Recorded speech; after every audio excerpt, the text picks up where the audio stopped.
Tuduhan curi, Saifuddin ditanya, sudah lapor SPRM? Ketika menjadi Menteri Luar Kerajaan Pakatan Harapan, Datuk Saifuddin Abdullah mengesahkan pelantikan pengerusi DAP Tan Kok Wai sebagai Duta Khas ke China. Saifuddin berkata keputusan melantik ahli parlimen ceras itu diputuskan dalam mesyuarat Kabinet. Kok Wai juga dilantik sebagai pengerusi Majlis Perniagaan Malaysia-China MCBC pada 1 Ogos 2019. Setiausaha Organisasi Kebangsaan DAP, Anthony Locke berkata, Kok Wai dilantik sebagai wakil kerajaan untuk memperkukuh hubungan dua hala antara Putrajaya dan Beijing. Sebagai duta khas ke negara tembok besar itu, menurut Anthony, Kok Wai berperanan menjalin hubungan ekonomi, perdagangan dan pelaburan menerusi Majlis Perniagaan Malaysia-China MCBC. Kata Anthony, MCBC bukan GLC. Saifuddin kini setelah bersama gerombolan yang membentuk kerajaan pintu belakang membangkitkannya. Apa you yakin PH pun tak merompak dan rasuah?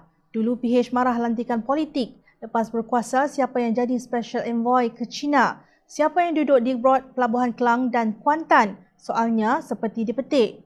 Saifuddin selaku Menteri Komunikasi dan Multimedia, janganlah menjadi juara berita tidak lengkap yang boleh menjadi berita palsu. Pelantikan Presiden Parti Demokratik Progresif PDP, Datuk Seri Tiong King Sing sebagai Duta Khas kepada Perdana Menteri ke China adalah bertaraf menteri. Pelabuhan Klang dan Kuantan juga bukan GLC. Justru, apa motif Saifuddin setelah melompat ke sana sini? Ahli Parlimen Keadilan Kangar Amin Ahmad mencabar Saifuddin Abdullah menjawab beberapa soalan berhubung tindakannya membangkitkan integriti Kerajaan Pakatan Harapan yang pernah didukungnya itu. Amin menciap di Twitter, Saifuddin mesti bertanggungjawab dengan kenyataannya.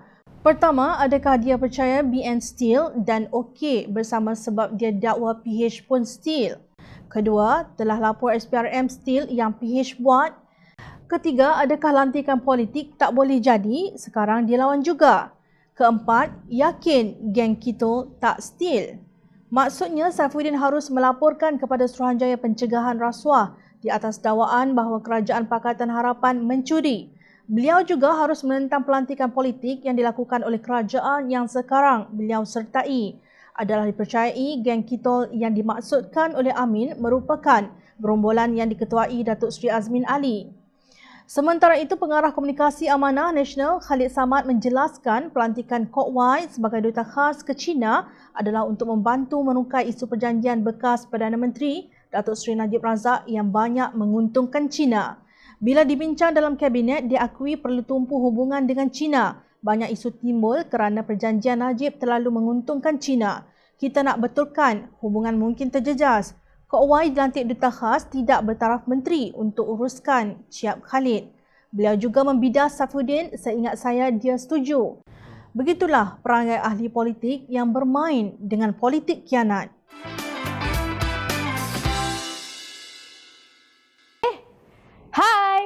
Jangan lupa klik kanan untuk rentasan berita, klik kiri untuk keratan berita dan jangan lupa untuk subscribe kami tau.